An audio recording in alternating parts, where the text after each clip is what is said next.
Hello കൂട്ടുകാരെ, പവിത്രത്തിൻ്റെ ഇന്നത്തെ കഥയാണ് കേട്ടോ പറയുന്നത്. അങ്ങനെ ശ്രീകാന്തിനെ വാസവനും ശ്രീനിവാസനും കൂടി വട്ടം ചേർന്ന് പിടിക്കുന്നുണ്ട്.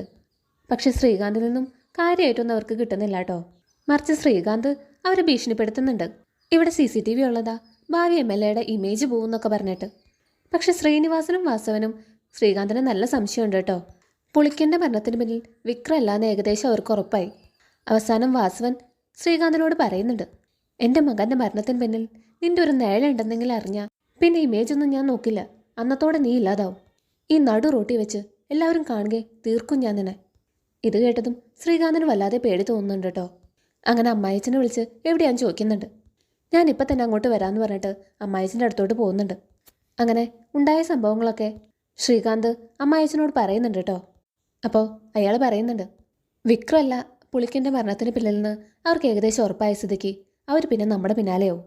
അതെപ്പോഴും ഓർമ്മ വേണം. ഇനി അവരിൽ ആര് ജയിച്ചാലും നമുക്ക് പണിയാം. അതിനു മുമ്പേ വിക്രത്തെയും വേദയും കണ്ടുപിടിക്കണം. ആ പഴയ വീഡിയോയുടെ കാര്യം എന്തായെന്ന് ചോദിക്കുന്നുണ്ട് കേട്ടോ അമ്മായിച്ചൻ. അതൊക്കെ ശരിയാക്കിയിട്ടുണ്ടെന്ന് ശ്രീകാന്ത് പറയുന്നുണ്ട്. പിന്നെ കാണിക്കുന്നത് വേദയാണ് കേട്ടോ. വേദയാണെങ്കിൽ ആകെ പനി പിടിച്ച് കിടക്കുക. വിക്രം വന്ന് നോക്കുന്നുണ്ട്. വേദയ്ക്ക് പനിയാണെന്ന് പറഞ്ഞപ്പോൾ വിക്രത്തിന് വല്ലാത്ത സങ്കടമുണ്ട് കേട്ടോ.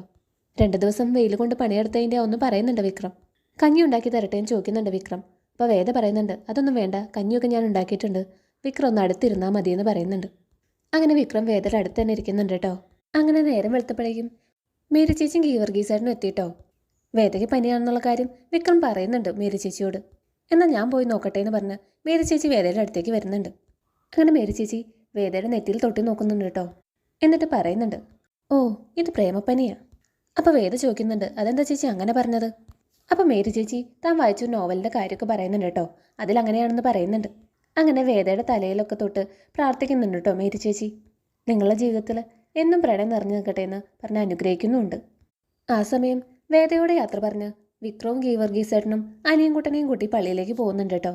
അങ്ങനെ മേരി ചേച്ചി തോട്ടത്തിലേക്ക് പോയപ്പോൾ ആ മാനേജർ വഴിയിൽ തന്നെ കാത്തു നിൽക്കുന്നുണ്ടായിരുന്നു. ഇന്നെന്താ പുതിയ ആൾ വന്നില്ലേന്ന് ചോദിക്കുന്നുണ്ട് മേരി ചേച്ചിയോട്.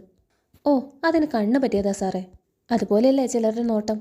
അങ്ങനെ പറഞ്ഞ് മേരി ചേച്ചി പോകുന്നുണ്ട് കേട്ടോ. അങ്ങനെ മാനേജർ പിന്നെയും ഫോൺ നോക്കാൻ തുടങ്ങി. അപ്പോഴാണ് കേട്ടോ വേദയും വിക്രത്തെയും കുറിച്ചുള്ള ഒരു വീഡിയോ വരുന്നത്. അങ്ങനെ വേദയും വിക്രം ആരാന്നുള്ള കാര്യം മാനേജർക്ക് മനസ്സിലായി. പിന്നെ കാണിക്കുന്നത് വിക്രത്തെയാണ് കേട്ടോ. അപ്പോൾ ഗീവർഗീസേട്ടൻ പറയുന്നുണ്ട്, ഞാൻ വിചാരിച്ചത് നിനക്ക് കിളയ്ക്കാൻ മാത്രമേ അറിയുള്ളൂ എന്നാ, നിനക്ക് കൃഷിപ്പണി അറിയാലേ. അപ്പോൾ വിക്രം പറയുന്നുണ്ട്, അച്ഛൻ നല്ലൊരു കർഷകനും കൂടിയായിരുന്നു, അച്ഛൻ്റെ കൂടെ ചേർന്ന് കുറച്ചൊക്കെ എനിക്കും അറിയാം.